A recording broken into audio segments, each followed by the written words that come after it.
Hi friends, how are you today? Welcome back. And for those of you that are new, hi, welcome. My name is Lisbeth. And what I normally do on my channel is I do my makeup while I tell a story or talk about something I found that's interesting.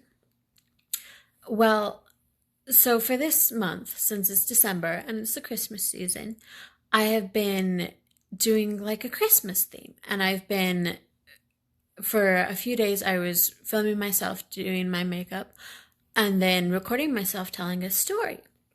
Well, for the past 4 days, I've been filming myself doing my makeup, but then my husband, aka this Disembodied Southern Voice, has been reading A Christmas Carol by Charles Dickens. Now, this was totally his idea to read A Christmas Carol. Well, okay, it was kind of my idea. I was thinking about doing it at first, but then he came home from work one day and was like, well, why don't I do it? And I thought it sounded like a great idea. So he's been doing it, and he's been doing an awesome job. I think he has been wonderful. Even when he's tired from work, he comes and he records for me, and he's just wonderful. And he's enjoying it too. But we're having an awesome time, and I hope you guys are having an awesome time listening too. So if you are new here, I suggest going back 4 days and listening from the beginning. I mean, if you don't want to, if you want to just start right here, that's cool too. Whatever you want to do. But so that's what we're doing right now.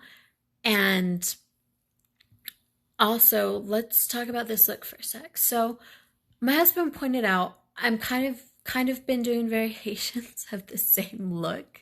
And I was like, no. But then I'm like, yeah, I guess he's kind of right. So I feel like tomorrow I'm going to do something a little more Christmassy because I feel like I want to do a little more Christmassy. And I feel like I was a little sluggish with my makeup today. I feel like this video was a little longer than I usually do. And maybe it's because I'm just doing the same thing and I need to shake it up again. So I'm going to shake it up again tomorrow and do something a little more Christmassy. I don't know what yet, but it'll be a surprise. And I do know that I feel like I'm doing my wings a little too big. Like I feel like they take up most of my eyelid. So I'm going to work on doing those a little smaller. And I do love this lip though. I really do like that color. And I do like the color. I was trying to go for kind of like a cranberry look. I don't know if I quite nailed it, but I think it still looks good. And anyway, so, if you're ever curious about what I used on my face, I always post it down below. And also down below, make sure you hit that like and subscribe button so you can be notified when I upload more content. Ring the bell by the subscribe button so you'll be notified. But I hope you guys are having an awesome day today. And without further ado, let's get to the story. Stave 3 of A Christmas Carol by Charles Dickens. Are we going to actually read the entire chapter this time, or leave our dear readers, our dear listeners, on yet another cliffhanger? Start reading, we might get through it. This is a little bit of a longer video. If I start reading, you say? If I'd start reading, please. Very well. Stave 3, the second of the three spirits. Awaking in the middle of a prodigiously tough snore, and sitting up in bed to get his thoughts together, Scrooge had no occasion to be told that the bell was again upon the stroke of 1. He felt that he was restored to consciousness in the right nick of time, for the especial purpose of holding a conference with the second messenger dispatched to him through Jacob Marley's intervention.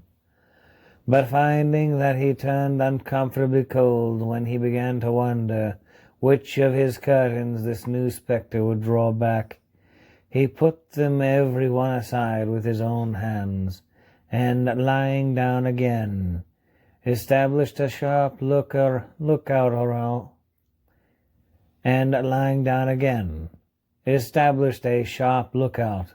all round the bed, for he wished to challenge the spirit on the moment of its appearance, and did not wish to be taken by surprise and made nervous.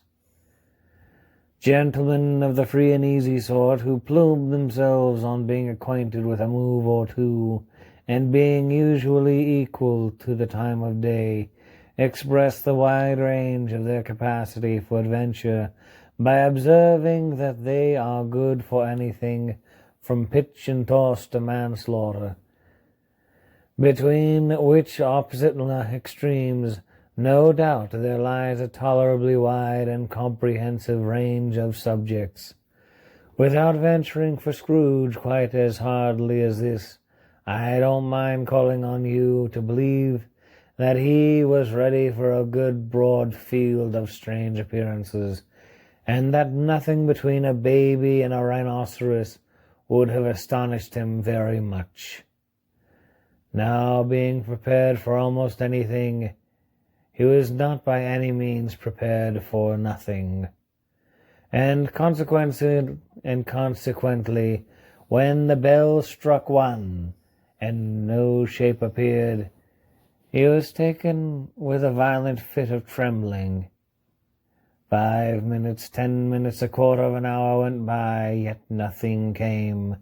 All this time he lay in his bed, the very core and center of a blaze of ruddy light, which streamed upon it when the clock proclaimed the hour, in which, being only light, was more alarming than a dozen ghosts, and as he was powerless to make out what it meant, or what it would be at, and was sometimes apprehensive that he might be at that very moment an interesting case of spontaneous combustion, without having the consolation of knowing it.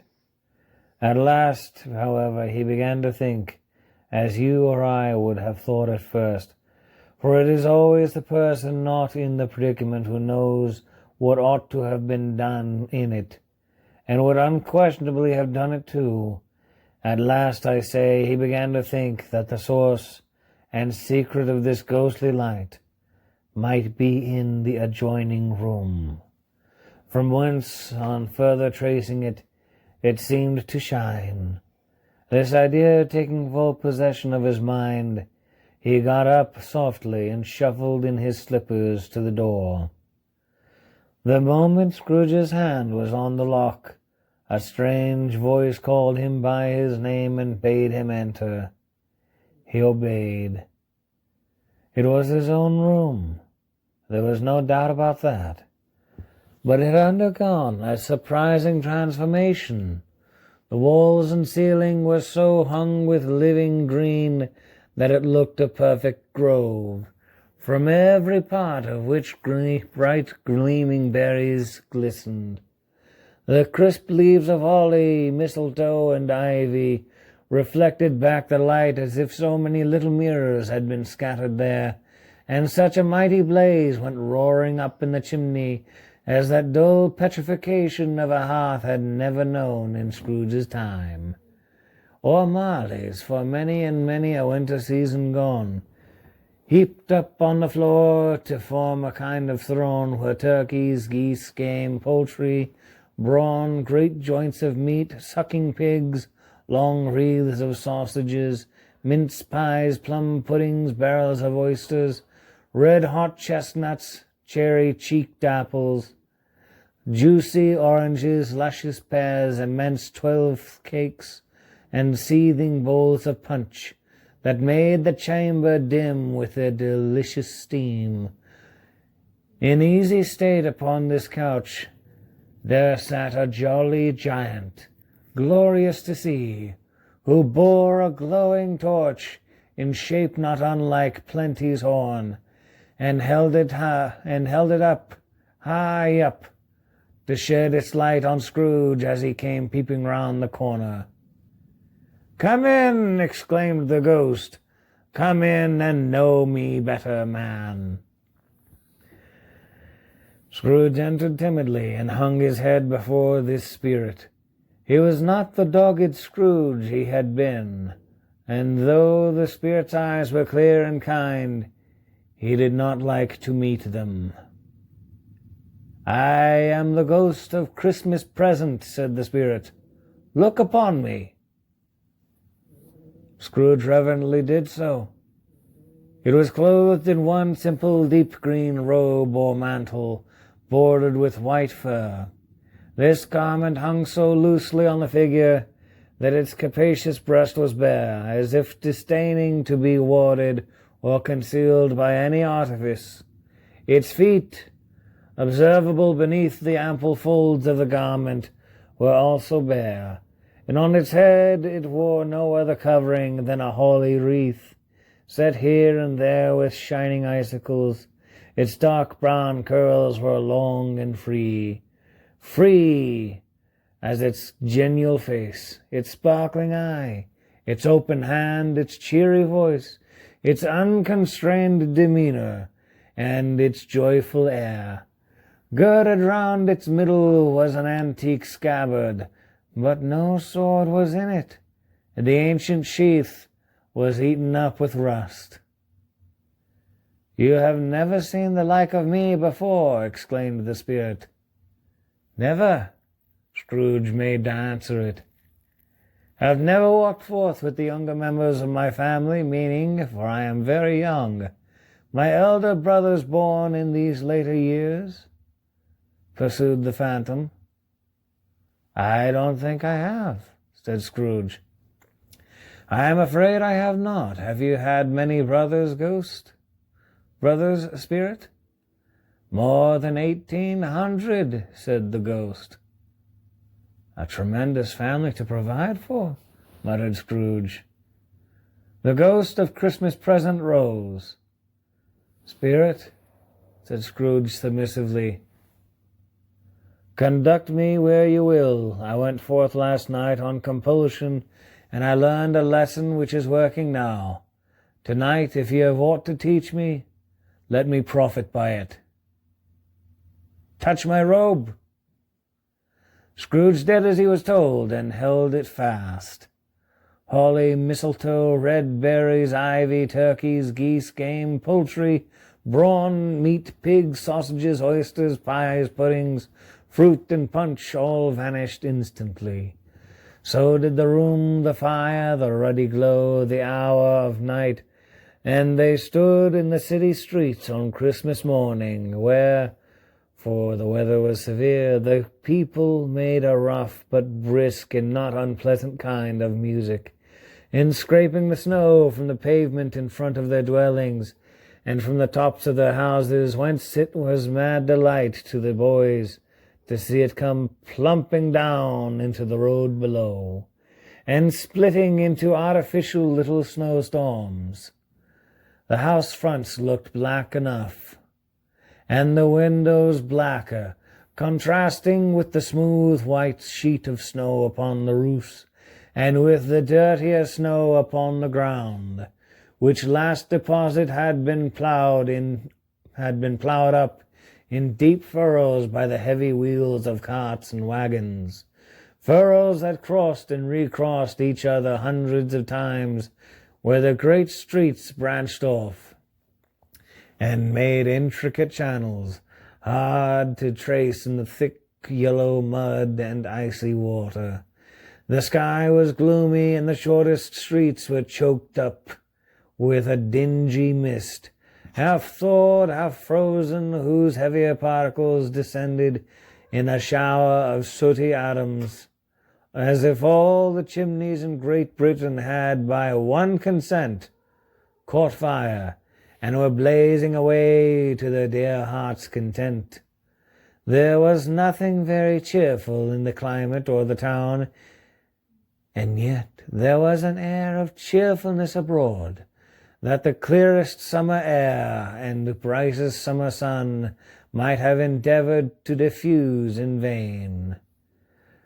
For the people who were shoveling away on the housetops were jovial and full of glee, calling out to one another from the parapets, and now and then exchanging a facetious snowball, better natured missile far than many a worldly jest. laughing heartily if it went right, and not less heartily if it went wrong. The poulterers' shops were still half open, and the fruiterers were radiant in their glory. There were great round pot-bellied baskets of chestnuts, shaped like the waistcoats of jolly old gentlemen, lolling at the doors and tumbling out into the street in the apoplectic opulence. There were ruddy, brown-faced, broad-girthed Spanish onions, shining in the fatness of their growth like Spanish friars, and winking from their shelves in wanton slyness at the girls as they went by, and glanced demurely at the hung-up mistletoe. There were pears and apples clustered high in blooming pyramids. There were bunches of grapes made in the shopkeeper's benevolence to dangle from conspicuous hooks, that people's mouths might water gratis as they passed. There were piles of filberts mossy and brown, recalling in their fragrance ancient walks among the woods, and pleasant shufflings ankle-deep through withered leaves. There were Norfolk biffins, squab and swarthy, setting off the yellow of the oranges and lemons, and in the great compactness of their juicy persons, urgently entreating and beseeching to be carried home in paper bags and eaten after dinner. The very gold and silver fish set forth among those choice fruits in a bowl, though members of a dull and stagnant-blooded race, appeared to know that there was something going on, and to a fish went gasping around and round their little world in slow and passionless excitement. The grocers, oh, the grocers, nearly closed, with perhaps 2 shutters down or 1, but through those gaps such glimpses. It was not alone that the scales descending on the counter made a merry sound, or that the twine and roller parted company so briskly, or that the canisters were rattled up and down like juggling tricks, or even that the blended scents of tea and coffee were so grateful to the nose, or even that the raisins were so plentiful and rare, the almonds so extremely white, the sticks of cinnamon so long and straight, the other spices so delicious, the candied fruits so caked and spotted with molten sugar as they made the coldest lookers-on feel faint, and subsequently bilious. Nor was it that the figs were moist and pulpy, or that the French plums blushed in modest tartness from the highly decorated boxes, or that everything was good to eat and in its Christmas dress.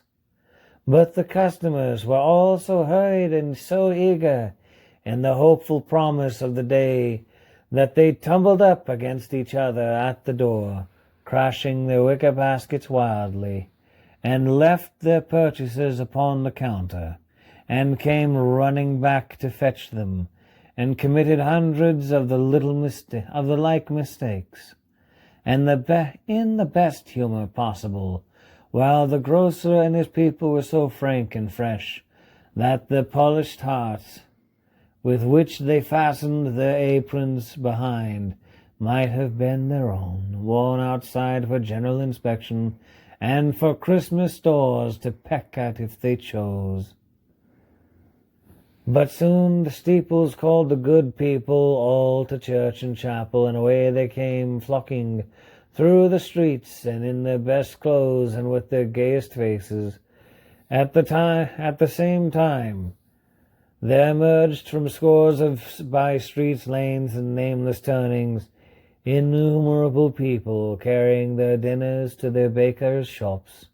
The sight of these poor revelers appeared to interest the spirit very much, for he stood with Scrooge beside him in a baker's doorway, and, taking off the covers as their bearers passed, sprinkled incense on their dinners from his torch. and it was a very uncommon kind of torch, for once or twice, when there were angry words between some dinner-carriers who had jostled each other, he shed a few drops of water on them from it, and their good humor was restored directly, for they said it was a shame to quarrel upon Christmas Day. And so it was. God love it, so it was. In the time the bells ceased, and the bakers were shut up, and yet there was a genial shadowing forth of all these dinners, and the progress of their cooking in the thawed blotch of wet above each of baker's oven, where the pavement smoked as if its stones that were cooking too. Is there a peculiar flavor in what you sprinkle from your torch?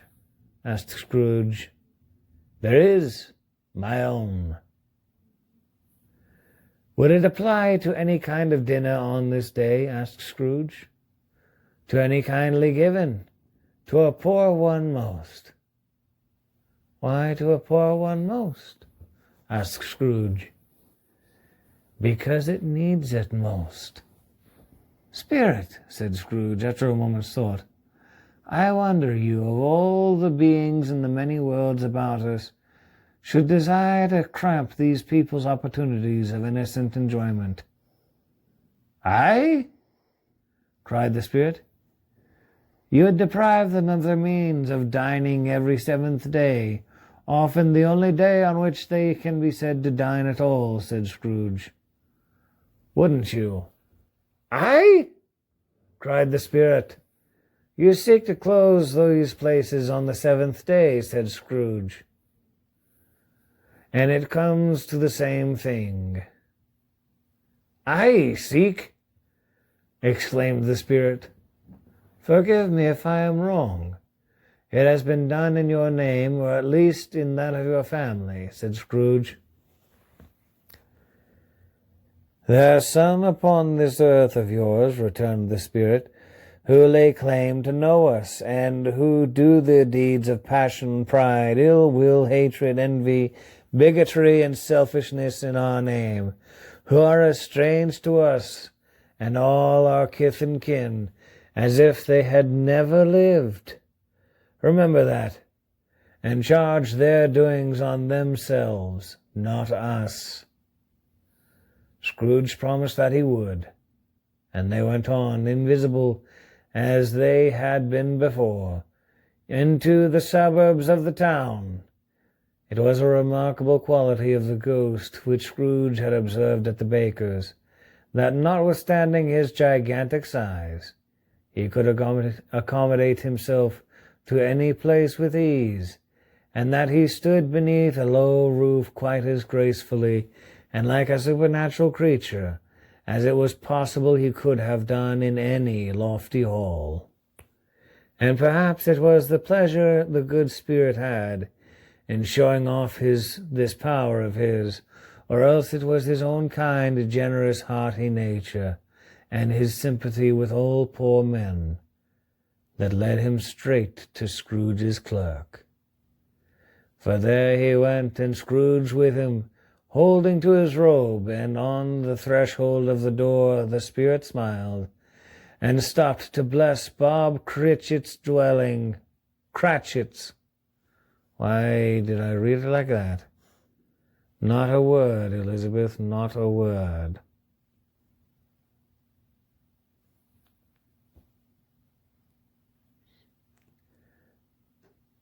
And stopped to bless Bob Cratchit's dwelling with the sprinklings of his torch. Think of that. Bob had but 15 bob a week himself.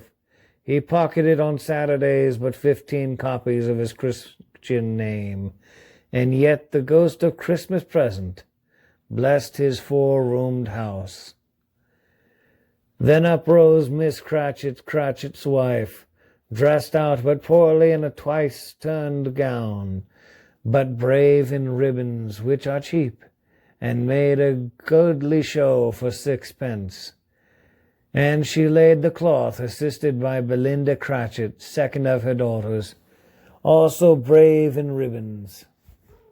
Well, Master Peter Cratchit plunged a fork into the saucepan of potatoes, and getting the corners of his monstrous shirt collar, Bob's private property, conferred upon his son and heir in honor of the day, into his mouth, rejoiced to find himself so gallantly attired, and yearned to show his linen in the fashionable parks. And now 2 smaller Cratchits, boy and girl, came tearing in, screaming that outside the baker's they had smelt the goose, and had known it for their own. And basking in luxurious thoughts of sage and onion, these young Cratchits danced about the table, and exalted Master Peter Cratchit to the skies, while he, not proud, although his collars nearly choked him, blew the fire, until the slow potatoes bubbling up knocked loudly at the saucepan lid to be let out and peeled. "What has ever got your precious father, then?" said Miss Cratchit. "And your brother, Tiny Tim, and Martha weren't as late last Christmas Day by half an hour." "Here's Martha, mother," said a girl, appearing as she spoke. "Here's Martha, mother," cried the 2 young Cratchits. "Hurrah! There's such a goose, Martha." "Why, bless your heart alive, my dear, how late you are," said Mrs. Cratchit, kissing her a dozen times, and taking off her shawl and bonnet for her with officious zeal. "We'd a deal to work to finish up last night," replied the girl, "and had to clear away this morning, mother." "Well, never mind so long as you are come," said Miss Cratchit. "Sit ye down before the fire, my dear, and have a warm, Lord bless ye." "No, no, there's father coming," cried the 2 young Cratchits. "Hide, Martha, hide." "Oh," said the 2 young Cratchits, who were everywhere at once. Very important part there. "Hide, Martha, hide." So Martha hid herself, and in came little Bob, the father, with at least 3 feet of comforter, exclusive of the fringe, hanging down before him, and his threadbare clothes darned up and brushed to look seasonable, and Tiny Tim upon his shoulder. Alas for Tiny Tim, he bore a little crutch, and had his limbs supported by an iron frame. "Why, where's our Martha?" cried Bob Cratchit, looking around. "Not coming," said Miss Cratchit. "Not coming," said Bob, with a sudden declension in his high spirits, for he had been Tim's blood horse all the way from church, and had come home rampant. "Not coming on Christmas Day?"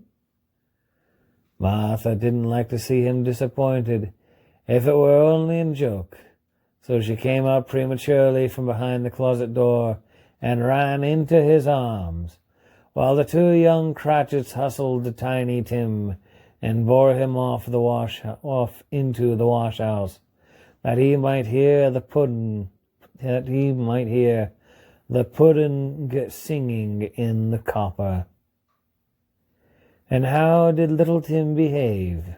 asked Miss Cratchit, when she had rallied Bob on his credulity, and Bob had hugged his daughter to his heart's content. "As good as gold," said Bob, "and better. Somehow he gets thoughtful sitting by himself so much, and thinks the strangest things you ever heard. He told me, coming home, that he hoped the people saw him in the church because he was a cripple, and it might be pleasant to them to remember upon Christmas Day who made lame beggars walk and blind men see." Bob's voice was tremulous when he told them this, and trembled more when he said that Tiny Tim was growing strong and hearty. His active little crutch was heard upon the floor, and back came Tiny Tim before another word was spoken, escorted by his brother and sister to his stool beside the fire. And while Bob, turning up his cuffs, as if, poor fellow, they were capable of being made more shabby, compounded some hot mixture in a jug with gin and lemons, and stirred it round and put it on the hob to simmer. Master Peter and the two ubiquitous young Cratchits went to fetch the goose, which they soon returned in high procession. Such a bustle ensued that you might have thought a goose the rarest of all birds, a feathered phenomenon to which a black swan.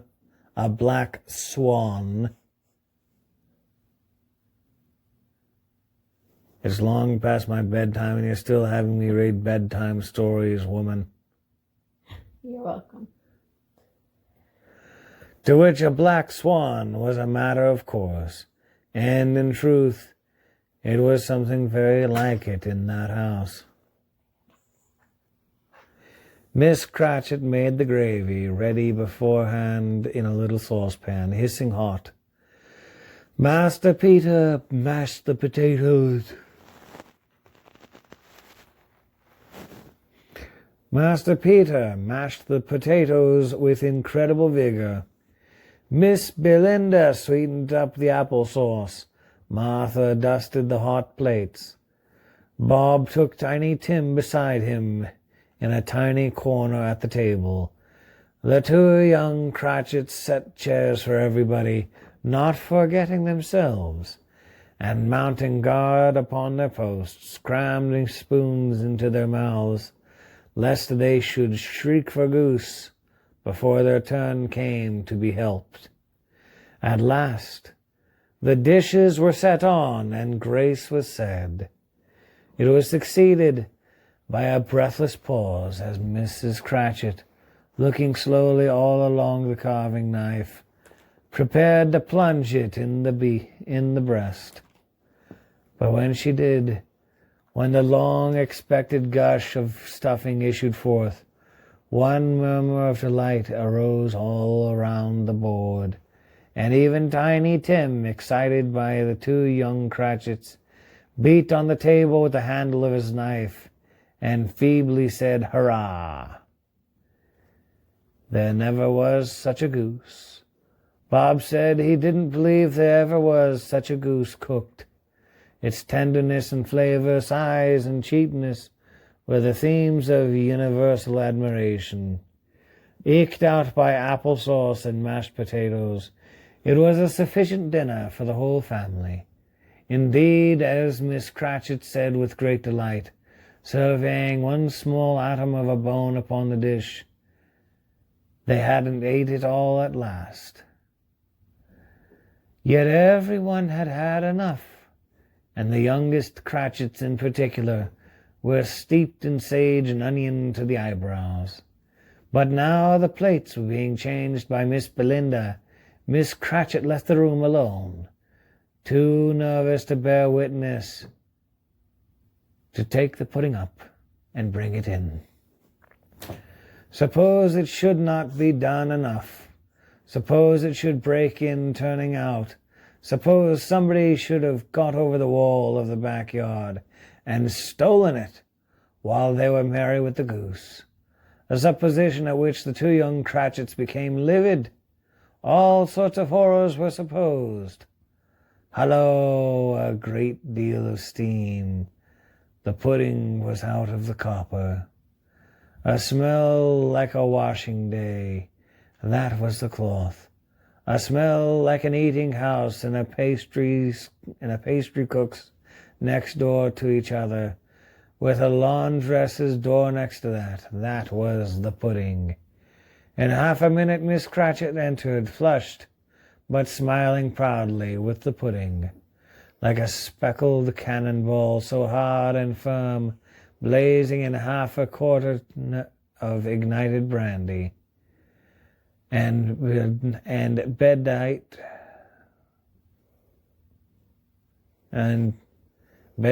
I've literally never seen that word in my life, with Christmas holly stuck into the top. Oh, a wonderful pudding, Bob Cratchit said, as calmly, too, that he regarded it as the greatest success achieved by Miss Cratchit since their marriage. Miss Cratchit said, well, that's not very charitable to their children, is it?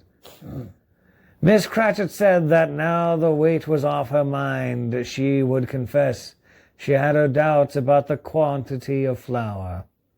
Everybody had something to say about it, but nobody ever said or thought it was at all a small pudding for a large family. It would have been flat heresy to do so. Any Cratchit would have blushed to hint such a thing. At last the dinner was all done. The cloth was cleared, the hearth swept, and the fire made up. The compound in the jug being tasted and considered perfect. Apples and oranges were put upon the table, and a shovelful of chestnuts on the fire. Then all the Cratchit family round the hearth in what Bob Cratchit called a circle, meaning half a one, and at Bob Cratchit's elbow stood the family display of glass. 2 tumblers and a custard cup without a handle. These held the hot stuff from the jug, however, as well as 2 golden goblets would have done. And Bob served it out with beaming looks, while the chestnuts on the fire sputtered and cracked noisily. Then Bob proposed, "A Merry Christmas to us all, my dears. God bless us." To which the family re-echoed. "God bless us, everyone," said Tiny Tim, the last of all. He sat very close to his father's side, upon his little stool. Bob held his withered hand to his, as if he loved the child and wished to keep him by his side, and dreaded that he might be taken from him. "Spirit," said Scrooge with an interest he had never felt before, "tell me if Tiny Tim will live." "I see a vacant seat," replied the ghost, "in the poor chimney corner, and a crutch without an owner, carefully preserved. If these shadows remain unaltered by the future, the child will die." "No, no," said Scrooge. "Oh, no, kind spirit. Say he will be spared. If these shadows remain unaltered by the future, none other of my race," returned the ghost, "will find him here. What then? If he be like to die, he had better do it and decrease the surplus population." Scrooge hung his head to hear his own words quoted by the spirit, and was overcome with penitence and grief. "Man," said the ghost, "if man you be in heart, not adamant, forbear that wicked cant until you have discovered what the surplus is, and where it is. Will you decide what men shall live and what men shall die? It may be that in sight of heaven you are more worthless and less fit to live than millions like this poor man's child. Oh God, to hear the insect on the leaf pronouncing on the too much life among his hungry brothers in the dust." Scrooge bent before the ghost's rebuke, and trembling cast his eyes upon the ground. But he raised them speedily on hearing his own name. "Mr. Scrooge," said Bob. I'll give you Mr. Scrooge, the founder of the feast." "The founder of the feast, indeed!" cried Miss Cratchit, reddening.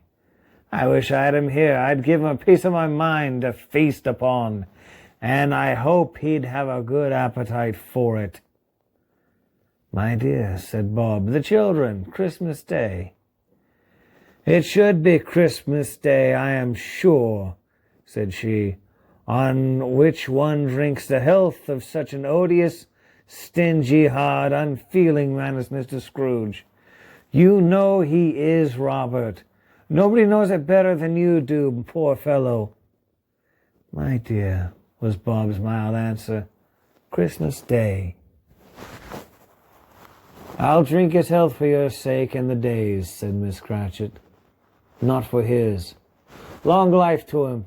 A Merry Christmas and a Happy New Year. He'll be very merry and very happy, I have no doubt." The children drank the toast after her. It was the first of the proceedings which had no heartiness in it. Tiny Tim drank it last of all, and he didn't care twopence for it. Scrooge was the ogre of the family. The mention of his name cast a dark shadow on the party, which was not dispelled for full 5 minutes. After it had passed away, they were 10 times merrier than before, and the mere relief of Scrooge, the baleful, being done with. Bob Cratchit told them how he had a situation in his eye for Master Peter, which would bring in, if obtained, a full 5 and 6 weekly. The 2 young Cratchits laughed tremendously at the idea of Peter's being a man of business, and Peter himself looked thoughtfully at the fire from between his collars, as if he were deliberating what particular investments he should favor when he came into the receipt of that bewildering income. Martha, who was a poor apprentice at a milliner's, then told them what kind of work she had to do, and how many hours she worked at a stretch, and how she meant to lie abed tomorrow morning for a good long rest. Tomorrow being a holiday, she passed at home. Also, how she had seen a countess and a lord some days before, and how the lord was much about as tall as Peter, at which Peter pulled up his collar so high that you couldn't have seen his head if you had been there. All this time the chestnuts and the jug went round, and by they had a song about a lost child traveling in the snow from Tiny Tim, who had a plaintive little voice, and sang it very well indeed. There was nothing of high mark in this. They were not a handsome family. They were not well dressed. Their shoes were far from being waterproof. Their clothes were scanty, and Peter might have known, and very likely did, the inside of a pawnbroker's. But they were happy, grateful, pleased with one another, and contented with the time. And when they faded, and looked happier yet in the bright sprinklings of the spirit's torch at parting, Scrooge had his eye upon them, and especially on Tiny Tim until the last. By this time it was getting dark and snowing pretty heavily, and as Scrooge and the spirit went along the streets, the brightness of the roaring fires in kitchens, parlors, and all sorts of rooms was wonderful. Here the flickering of the blaze showed preparations for a cozy dinner, with hot plates baking through and through before the fire, and deep red curtains ready to be drawn to shut out the cold and darkness. There all children of the house were running out into the snow to meet their married sisters, brothers, cousins, uncles, aunts, and be the first to greet them. Here again. Hold on. You've got about a minute and a half. A minute and a half. I can finish this paragraph then. Okay. Here again were shadows on the window blinds of guests assembling, and there a group of handsome girls, all hooded and fur-booted, and all chattering at once, tripped lightly off to some near neighbor's house, where woe upon the single man who saw them enter. Artful witches, well they knew it in a glow. But if you had judged the numbers of people on their way to friendly gatherings, you might have thought that no one was at home to give them welcome when they got there. Instead of every house expecting company and piling up its fires half chimney high. Blessings on it, how the ghost exulted, how it bared its breadth of breast, and opened its capacious palm, and floated on, outpouring with a generous hand and its bright and harmless mirth on everything within its reach. The very lamplighter who ran on before, dotting the dusky street with specks of light, and who was dressed to spend the evening somewhere, laughed out loudly as the spirit passed, though little kenned the lamplighter that he had any company but Christmas. All right, guys, I know we left off on an awkward spot again. I'm so sorry. I thought maybe we could finish the stave today. Unfortunately, we didn't. But tune back in tomorrow for some more Christmas Carol read by the one, the only Disembodied Southern Voice. He's still doing an awesome job, and don't let him fool you. I tried to get him to do this earlier, even though he delayed this long, so it's his own fault. It's past his bedtime. After a 12-hour shift, I think I'll find you'll forgive me. I will. I know. He does this even though he comes home and he's tired. He is wonderful. All right, guys. So I have mixed feelings about this look again. I don't hate it. I'll explain. I'll have explained more in the introduction, but hope you guys are having a wonderful day. And I hope you enjoyed this story, this video.